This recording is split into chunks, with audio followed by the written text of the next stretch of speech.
promises about what he wants to do. My friends, he already did it. And didn't we have a hell of an economy when Donald Trump was president?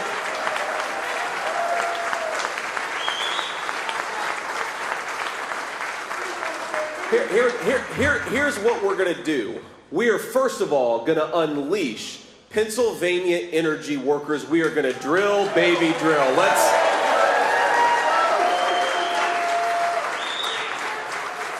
We're going to stop buying energy from tin-pot dictators all over the world who hate this country. We're going to start buying it from our own land, from our own people, from our own workers, and that's going to start on day one of the Trump presidency.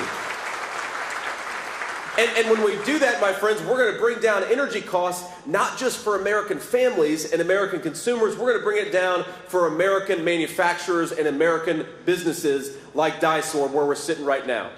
Now, these guys, I mean, Kamala Harris talks about how she wants to stand for the little guy, and yet her energy policies have driven up the cost of energy and food for everyday citizens. She says that she wants to bring American manufacturing back to this country. Well, Kamala, if you really, really want to bring American manufacturing back to this country, might I suggest you vote for Donald J. Trump. Get out of this race and bring back a president who knows how to do it. Remember, when Trump was president, when he became president for 16 years, this country had lost 60,000 factories. That was the record before he became president. He becomes president over 4 years. We had 12,000 factories. Undid a lot of the damage, and he's going to undo a lot more of it if we give him another 4-year term. Are we going to do that? Absolutely we are. We have got to stop the Chinese and everybody else from undercutting the wages of American workers. If you want access to American markets, you ought to deal fairly with the American working people, union and non-union alike. We are going to stop the Chinese from building their middle class on the back of the American middle class, aren't we?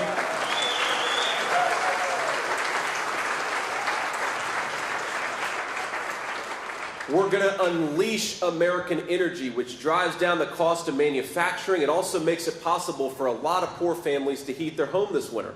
The thing that bothers me so much about Kamala Harris's policies is that real people suffer when she refuses to do her job. Real people. Ladies and gentlemen, I grew up in a poor family. I remember talking with my mamaw during very cold winter nights about how low could we turn the heater and still be able to live comfortably in our house that night.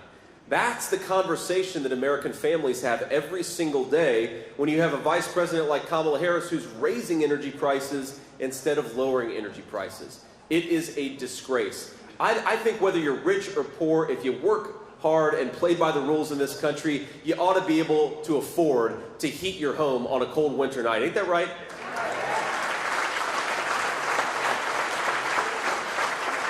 I think if you work hard and play by the rules, whether you went to college or didn't go to college, you ought to be able to work in a job that respects your dignity and pays you a good wage.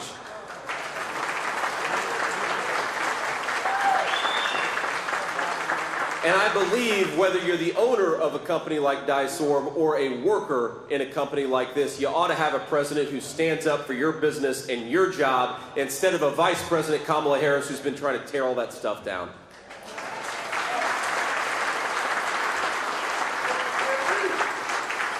So here is the Trump plan. Again, it's very simple, and it's not just a plan because he already did it. Number one, we are going to stop the reckless spending that you've seen from the Kamala Harris administration, give more Americans more of their hard-earned money, and stop this affordability crisis.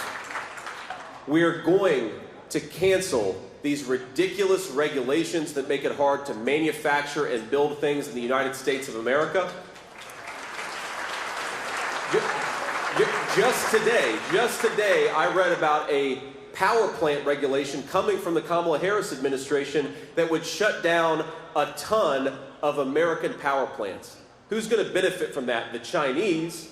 Now, they say they care about our environment, but if you're manufacturing more and more in China, the dirtiest economy in the world, you're not benefiting the environment, you're not benefiting American workers, you're maybe benefiting Kamala Harris's donors, but you're not benefiting the American people. We're going to unleash American energy, make this country energy dominant again. Donald Trump already did it. We're just going to do it one more time. Now, I want to bring the press up here to take a few questions, but before I do that, I just want to offer a few observations and a few remarks on the state of this campaign.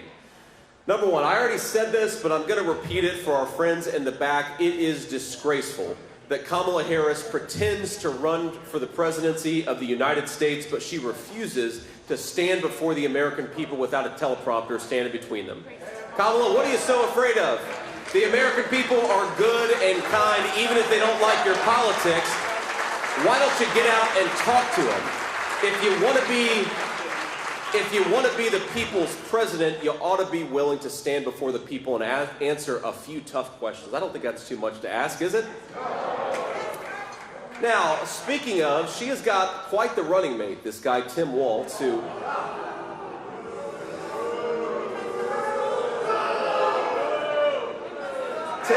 Tim Walz, I swear, before the end of the campaign, Tim Walz is going to be talking about how he was carrying an M16 through the jungles of Vietnam. But this guy, everything that comes out of his mouth about his military service is at least 25% a lie. And, you know, it occurred to me, the closest Tim Walz has ever come to combat, even though he says he carried a weapon in war, the closest Tim Walz has ever come to combat is when he let rioters burn Minneapolis to the ground a few years ago, right? But he acts like such a tough guy, my friends. I don't know if you saw this, but Tim Walz said that he would debate me anytime, anywhere. So he threw out October 1st, a debate moderated by CBS, which I'm sure is going to be in the tank for the Democrats, but who cares?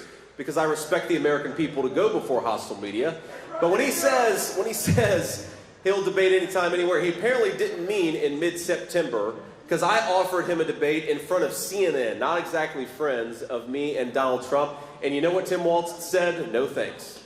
Because they are hiding from the American people. My message to Kamala and Tim Walz, but especially to the American people, is the American people deserve to be led by somebody who is willing to get out there and talk to people. Kamala and Tim, stop hiding in the basement, get out there and campaign.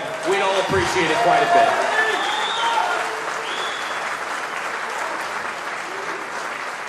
Now, like I said, I'm going to bring up a couple of these great business leaders, but before we do, I'd like to answer some questions from primarily local Philadelphia press. We've got to get out of here and go get a cheesesteak. We're going to go get a cheesesteak after this, right? We are in Philly. But any recommendations? Okay, all right, okay. Steve's has got some partisans over here. But let me say, let me ask the local media here. If you're from the local media, raise your hand first, and then I'd like to answer a few of your questions, and if we got time afterwards, we'll get to the national folks. It's very bright, so it's hard to see all, but ma'am, I believe in a black shirt. Yes. Oh, Lord. Here we go. Rosemary Connors from NBC Philadelphia. Senator Vance, what's your message to Pennsylvania voters on abortion? Has your opinion changed? Do you think there should be a national ban? Or should it be left up to the states? Look, it's okay, it's all right. Look, first of all, I think it's important to be honest about what Donald Trump and I are focused on here. And what Donald Trump and I are focused on is making the American dream affordable again for Pennsylvania families. That is what we're focused on. Look, on the abortion question in particular, what President Trump has said has been very direct.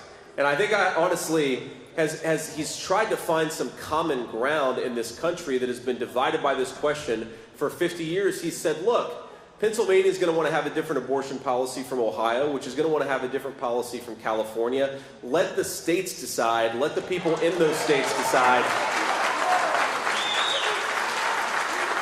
And I think it's important to point out just how different Donald Trump's common sense approach is from our opposition. Because these guys are talking about taxpayer-funded abortions up until the moment of birth. That is sick stuff. Whether you're pro-choice or pro-life, I think we can all agree that we do not need to have American taxpayers paying for abortion at 33 weeks of pregnancy. It's gross.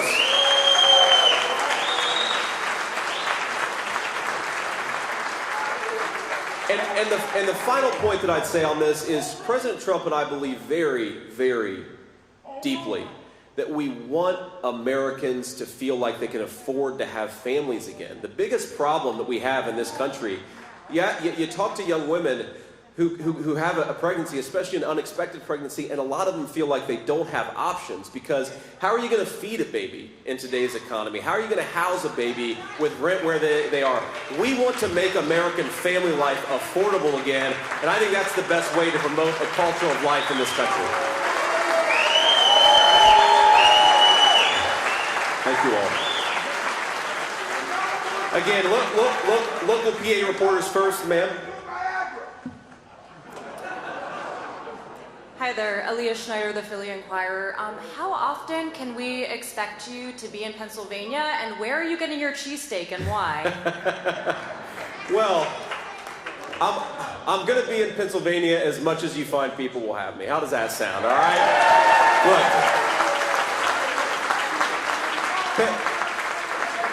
Pennsylvania is an incredibly important state to me and President Trump. It is a state with a proud energy tradition, a proud manufacturing tradition. We believe that if we make more stuff in America, Pennsylvania workers and Pennsylvania families are going to benefit. So we're going to be here a lot, taking our message to the whole state, because who wants to make more stuff in the United States of America? Who wants to build more factories in the United States of America? Who wants to rely on American workers and not on Chinese workers right here in the state of Pennsylvania? This is a very, very important state for us. Ladies right here. JD, Linda Stein, Delaware Valley Journal. What is your position and President Trump's position on Israel and the Gaza war? Well, look, our position is pretty simple. It's that the best thing for Israel and the best thing for the United States is for this war to be over as quickly as possible and for Hamas to be destroyed in the process. And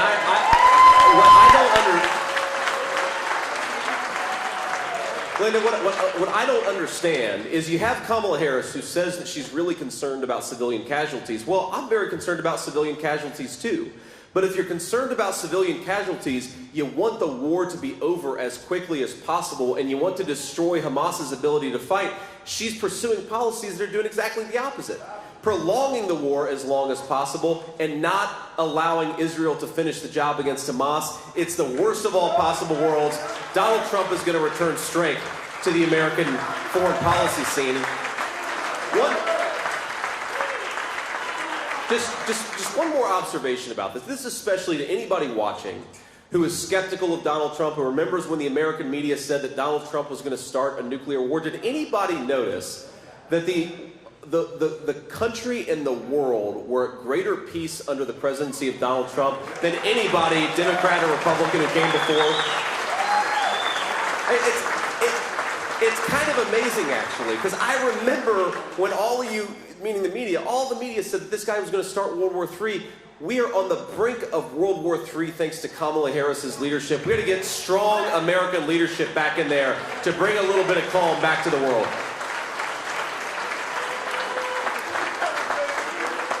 Pennsylvania? I love this. Who is this guy? We need to bring him on the plane with us. Senator? Yes, sir. On July 21st, Donald Trump was ahead of Joe Biden by 4.5% in an average of polls in Pennsylvania. Today, it's a statistical tie between Donald Trump and Kamala Harris. One, do you believe the polls? And two, if you do, how do you get that ground back? Well, look, I don't believe the polls when they say that we're up. I don't believe the polls that say that we're tied. I don't believe the polls that say that we're down. Our job is to win the trust of the American voters, not public opinion polls. I think,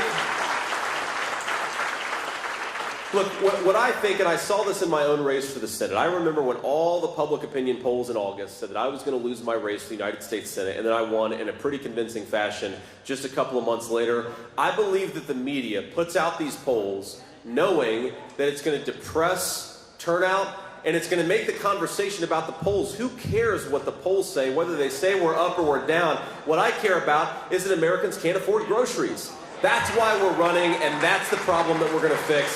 And that's why Donald Trump, I believe, is going to win the state of Pennsylvania. He's going to win the whole country. PA? John Cole, Pennsylvania Capital Star, based in Philadelphia. As you talk about the economy, what does the Trump-Vance ticket believe the federal minimum wage should be? If Trump gets a second term, would he support raising it, or should it stay the same? And is there a specific number that he would support it at? Well, look, President Trump believes very strongly that the best way to promote raising Americans' wages is with tight labor markets. When an employer has got to pay a good wage to attract the right people, and you know the way that you destroy, whether you have a higher minimum wage or a lower minimum wage, the way to destroy the wages of American workers is to import 20 million illegal aliens and let them stay here with work visas. Kamala Harris's entire economic approach is to pursue policies that destroy the wages of workers, that raise the cost of goods, and then to say, well, don't remember that I've been vice president for 1,300 days, but when I get out there somehow, I'm going to wave my magic wand and fix all the problems that I caused. Nobody believes that Kamala Harris can do that. And why do we have? I'll tell you, y'all may not pay as close attention to this as I do, but when you look at, there's this chart out there, and it tracks the wages of American workers against the size of government and corporate profits. And what was happening is that for a very long time, corporate profits were doing just fine, and government was getting bigger and bigger. But you know who was really struggling? The wages of American workers. And then there's this thing that happens where the wages of American workers sort of shoot straight up. And you know what happened? Was Donald J. Trump became president. Because when you have companies that have to hire American and have to buy American, that lifts up all American workers. I don't care if you set the federal minimum wage, whatever you want to set it at, call it $30 an hour, and you let in 25 million illegal aliens, nobody is going to make $30 an hour because the illegal aliens are going to undercut the wages of American workers. You want to raise wages, build more in America, buy more in America, and send the illegal aliens home, and that's exactly what Donald Trump and I are going to do.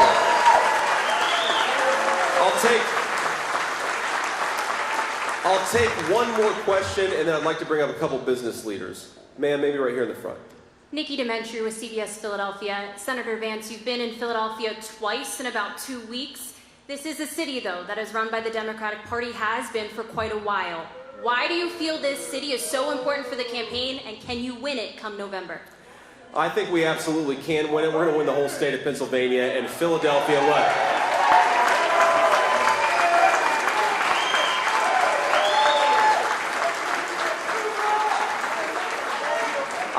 I'd ask voters in Philadelphia and across the whole state a very simple question. Has your life been better off under Democrat leadership? No!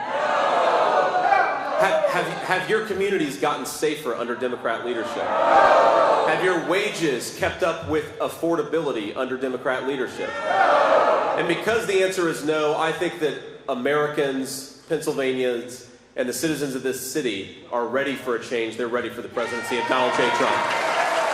All righty. Now, on the topic of Americans being ready for a change, I want to call up a couple business leaders who have built great businesses right here in Philadelphia. And I want to start with the leader of Dysor, where, of course, we're sitting right now. Ted, come on up here. Give a round of applause for Ted.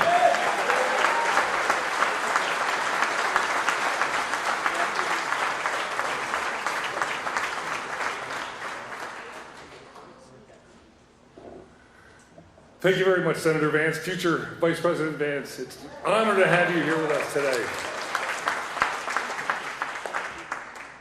I got to tell you, quite honestly, I didn't know a lot about Senator Vance until he was nominated for Vice President. I've come to learn quite a bit, and I'm beyond impressed.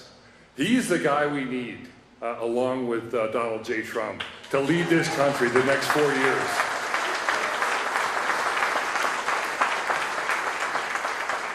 On a personal note, because we're both former enlisted military, I thought I was doing okay myself, but this guy here is blowing me away. So it's very impressive, sir. Thank you again for coming.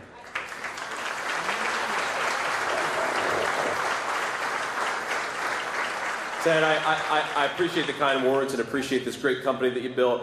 I now want to call up, and Sam, don't be mad at me if I screw up your last name here, but Sam Theavanayagam. I got it? Okay. I hear people just call him Sam T. So Sam T, come up here and say a few words. Give a round of applause for Sam T.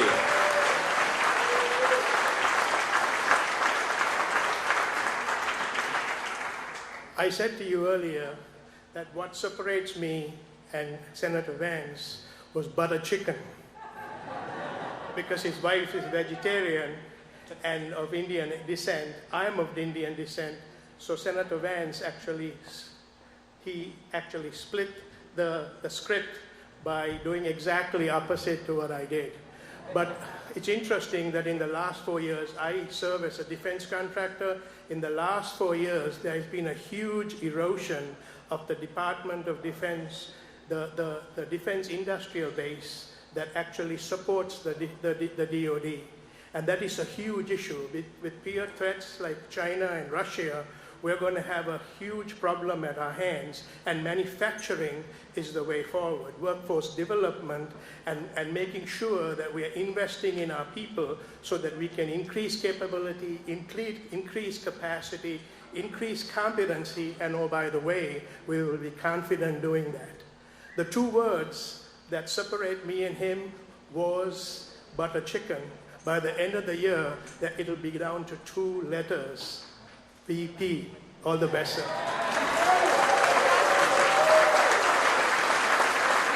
All right. And said it better than I could on that note. Thank you all. God bless you. Let's go elect Donald J. Trump in November. Thank you for having us.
Oh yeah, I can.